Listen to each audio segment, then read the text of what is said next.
తెలుగులో ఆమెను దర్శకేంద్రుడు కె రాఘవేంద్రరావు తెరకు పరిచయం చేశారు. మంచు మనోజ్ హీరోగా 2010లో వచ్చిన జుమ్మందినాదం సినిమాతో వెండితెరకు హీరోయిన్గా పరిచయమైంది తాప్సీ పన్ను.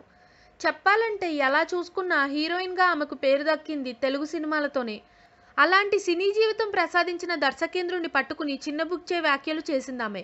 హిందీలో సినిమా ఆఫర్లు దక్కాక దక్షిణాది సినీ ఇండస్ట్రీని చులకన చేసినట్టు మాట్లాడింది తాప్సీ. తాజాగా తనకు సినీ జీవితం ప్రసాదించిన రాఘవేంద్రరావు పైన విమర్శలు చేసిందామె.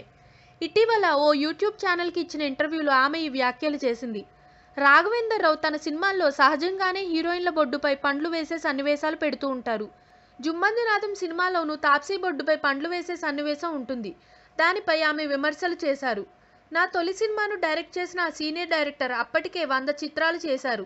శ్రీదేవి, జయప్రద వంటి వారిని స్టార్లుగా తీర్చిదిద్దారు.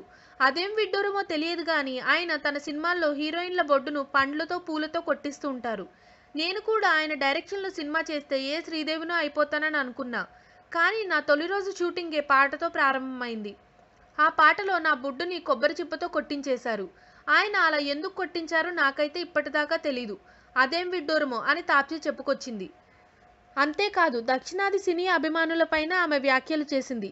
పింక్ చిత్రంతో నటించేదాకా తాను గ్లామరస్ పాత్రలే కాకుండా మంచి పాత్రలు కూడా చేయగలనని దక్షిణాది ప్రేక్షకులకు తెలియరాలేదంటూ వ్యాఖ్యానించింది.